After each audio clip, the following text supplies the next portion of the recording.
Assim como em Heráclito, os textos de Parmênides se perderam ao longo da história. Então, o que nós temos são fragmentos. E o Parmênides, seguindo a tradição américa, escreve em forma de poema, escreve em forma de versos. E para que nós possamos confirmar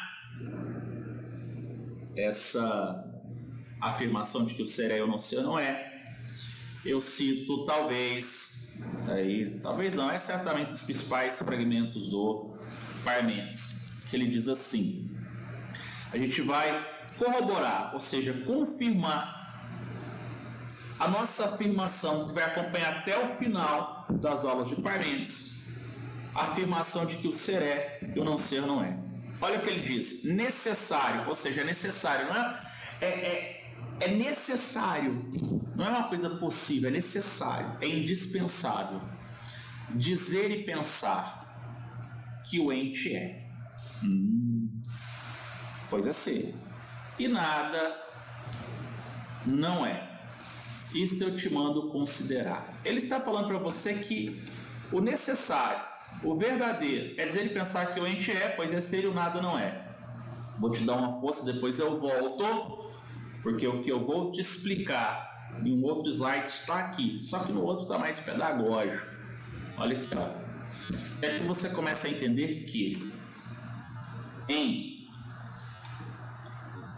Parmênides, ser é sinônimo de ente. Então dizer ser é, o ente é dizer a mesma coisa. Não ser é sinônimo de nada, então dizer nada ou não ser é a mesma coisa. E ser é diferente de não ser. Então, voltar. Ele diz aqui, ó, necessário é dizer e pensar. Eu estou afirmando para você que o ser é, o ente é, pois é ser, e nada não é, e o não ser não é. Isso eu te mando considerar, é uma ordem, é isso que você tem que considerar quando você vai pensar sobre a questão do conhecimento. Aqui, perfeito. Perceba que eu acabo de confirmar para você essa máxima do Parmênides com base nesse fragmento. E aqui eu vou chamar a sua atenção para algo que eu já expliquei. Só que eu vou acrescentar algumas informações que são novas. Eu estou afirmando para você que ser é o mesmo que ente ou einai. E não ser é o mesmo que nada. Você já aprendeu que o ser é e o não ser não é. Quando eu digo é, eu estou dizendo que algo existe. Quando eu digo não é, eu estou dizendo que algo não existe. Camarada, se liga. O ser é o mesmo que ente ou enai. Então, quando eu digo ser é, o ente é, o enai é, eu estou falando que tudo aquilo que existe é um ser. Quando eu digo não ser, não é, nada, não é, eu estou dizendo para você que aquilo que não existe é chamado de não ser. E o que não existe equivale a nada. Nós sabemos que ser e não ser são coisas diferentes, porque o ser existe e o não ser não existe. O ser é e o não ser não é. Mas eles não são apenas diferentes, eles são também o quê? Contrários. Ou seja, eles estão em oposição um ao outro. O ser é, ele não era, não foi, não será, ele é, então portanto ele existe. Se ele existe, recebe o nome de ser. Então tudo que existe é um ser. Se tudo que existe é um ser, esse ser, o ser metafísico, ele não pode ser sentido, ele tem que ser pensado, temos que fazer uso da razão. Mas se eu fizer uso da razão para pensar o não ser, eu não vou conseguir, porque o não ser não existe. Se ele não existe, como eu vou pensar? Então, existe coisas, não existem coisas. Se não existe, não adianta eu querer pensar. Então, a minha razão vai buscar aquilo que existe. Tudo que existe é um ser. Então, devemos esquecer o não ser, porque ele não existe. assim como devemos também abandonar os nossos sentidos, porque eles nos enganam produzindo opinião. Então peraí, eu posso pensar e sentir, mas os sentidos me enganam, então esquece isso. Então eu vou pensar, mas eu só posso pensar ao ser, porque eu não ser não existe. Fechou. Que isso, Juliano, que coisa doida. Tá. Vamos continuar aí, considerações importantes sobre o Parmênides, que demos início aqui, ó, no nosso primeiro slide. Que isso, já estamos no terceiro. São só 22. Coisas que já falei, então agora eu leio. Parmênides opõe-se à dialética de Heráclito, pois nega a ideia de multiplicidade ou dualidade do real existente. Lá em Heráclito, o universo é uma multiplicidade. O universo ele é composto, o universo ele é uma unidade da multiplicidade. Para Parmênides não existe essa ideia de multiplicidade. O ser é. Então, dia é dia, noite é noite. Parmênides. E Heráclito diria assim: dia não é noite, noite não é dia. Perceba que o Parmênides trabalha com a ideia do que o ser é, e o Heráclito trabalha com a ideia do ser em relação ao seu oposto. Então esse múltiplo é múltiplo de 2, dia, noite. Outra afirmação importante aqui, ó, nega o movimento dos seres. Então Heráclito, dia vem a ser noite, noite vem a ser dia. Para Parmênides não, dia é dia, noite é noite. O movimento é uma ilusão. Vamos voltar. Nega o movimento dos seres, devir, vir a ser, ou seja, do vir a ser em seu ser contrário, pois conforme defendido na filosofia de Heráclito. Beleza, isso aqui eu já tinha explicado. Agora vamos prestar atenção aqui nesse item importantíssimo, porque será a parte seguinte da aula do Parmênides. Parmênides ele formulou os princípios da identidade e princípio da não contradição, que são princípios que regem o pensamento metafísico. Só que juntamente com o princípio da identidade e não contradição, que eu vou explicar depois, nós temos o princípio do terceiro excluído, que foi proposto por Aristóteles. E é exatamente o que nós vamos ver aqui, mas antes, vamos voltar para finalizar essa primeira parte. Em Parmênides, o ser é e o não ser não é. Se o ser é existe e o não ser não existe, ao pensar, eu só consigo pensar o ser, o não ser não. Os sentidos devem ser abandonados. Vamos só pensar, estado pensador. Em Heráclito, o ser é vir a ser o seu ser contrário. O que significa dizer que dia vem a ser noite, noite vem a ser dia, o não existe sem o outro, eles são uma unidade que compõe manifestações do universo. Essas manifestações são sempre contrárias. Perceba que eu estou falando que o ser é, eu estou falando que o ser, em Parmênides, o ser é, e Heráclito, o ser é devir, ou seja, vir a ser. Essa coisa do ser, do não ser, do ser, do não ser, você já escutou isso aqui. Deste escritor Shakespeare, William Shakespeare, ser ou não ser, eis a questão. Eu vou fazer até uma brincadeira sobre isso, né? Quando eu digo assim, ser ou não ser, eis a questão.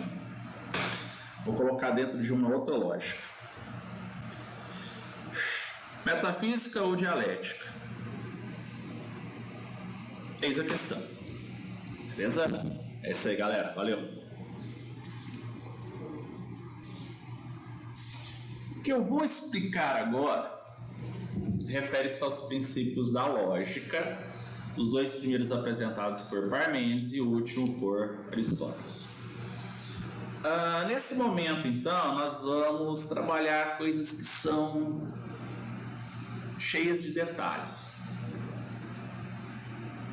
Mas isso é super importante, porque são condições para pensar corretamente. Princípios lógicos. É importante lembrar que nós estamos usando Parmênides, mas o pai da lógica formal, ou seja, lógica formal, a lógica que se preocupa com a forma e não com o conteúdo. Essa lógica, o pai dessa lógica é o Aristóteles, que vai surgir bem depois, que vai organizar esse pensamento. Essa lógica formal, ela também é chamada de clássica, porque é a primeira e ela é clássica, ou menor, em razão de se preocupar com a forma e não com o conteúdo.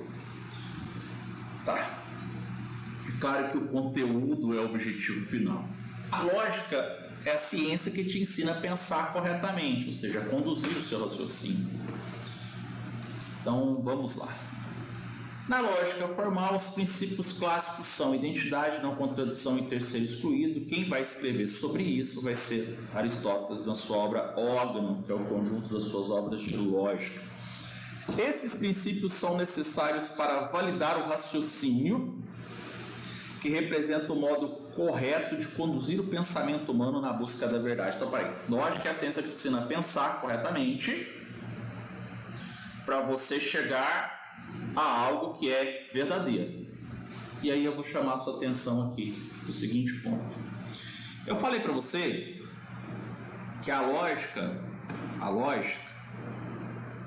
os princípios clássicos são esses: identidade, não contradição e terceiro excluído.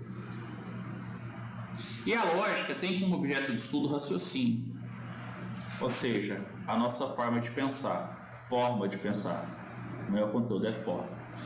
Esse raciocínio é o que vocês conhecem em Aristóteles pelo nome de silogismo ou argumento. Então, lógica é a ciência que tem como objeto de estudo o raciocínio, ou argumento, ou silogismo, porque estou referindo-me à forma de pensar. E essa forma de pensar, ela é chamada de correta ou incorreta. Esse argumento é chamado de válido ou inválido. Preste atenção nas palavras para você não se confundir, devido à verossimilhança entre elas. Raciocínio, argumento, silogismo, aqui são sinônimos. Quando isso é conduzido de maneira correta, recebe o nome de válido. De maneira incorreta, recebe o nome de inválido. Um conhecimento, também chamado de proposição, ele não é válido nem inválido, porque válido e inválido tem a ver com forma. E o conhecimento tem a ver com conteúdo. Então, conteúdo eu digo verdadeiro ou falso. Se eu pegar esse objeto, uma coisa é a compreensão de sua forma, outra coisa é sobre seu conteúdo. A forma é válida e inválida. Refere-se à maneira que nós pensamos. O conhecimento, a proposição, é verdadeiro ou falso. Refere-se ao conteúdo, ou seja, sobre aquilo que nós estamos pensando. Pois bem, e aqui eu desmembro, eu abro isso para tentar facilitar um pouco a sua vida. Então tá lá. O objeto de estudo da lógica aristotélica é o raciocínio, argumento ou silogismo, que é a mesma coisa. Então tá aqui, ó, lógica formal, estudo, silogismo. Tá aqui esse conjunto. Isso aqui refere-se à nossa forma de pensar. E essa forma de pensar analisada pela lógica, após a sua análise, ela vai receber um veredito, que é válido ou inválido. Mas isso eu já disse aqui. Sigamos. Quando eu penso, eu estou pensando alguma coisa. Então, estou me referindo ao seu conteúdo. Conhecimento é conteúdo. A lógica aristotélica isso é chamada de proposição. Eu disse proposição, eu disse preposição, é proposição. E esse conteúdo, ou seja, daquilo que se fala, recebe o nome de verdadeiro ou falso. Esse conteúdo, ele trabalha com categorias ou termos, ou conjuntos, ou atributos, ou classes.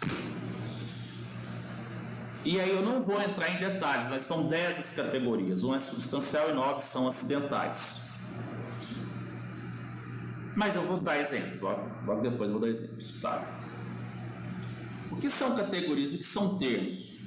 O que uma coisa, o ser, é, ou faz, ou como está.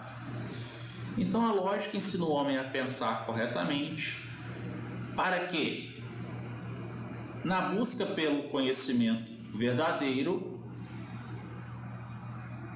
ele tenha a capacidade de garantir a veracidade desse conhecimento, utilizando nas relações tanto existenciais quanto predicativas os termos, as categorias, os conjuntos, as classes e etc. Então, o silogismo engloba o conhecimento que refere-se às categorias. Ao silogismo nós chamamos de verdadeiro ou, válido ou inválido, isso vale para forma. As proposições nós chamamos de verdadeiro ou falso, isso vale para conteúdo. E quando eu estou produzindo conhecimento, eu estou me referindo a alguma coisa que nós chamamos de termos. Tá bom?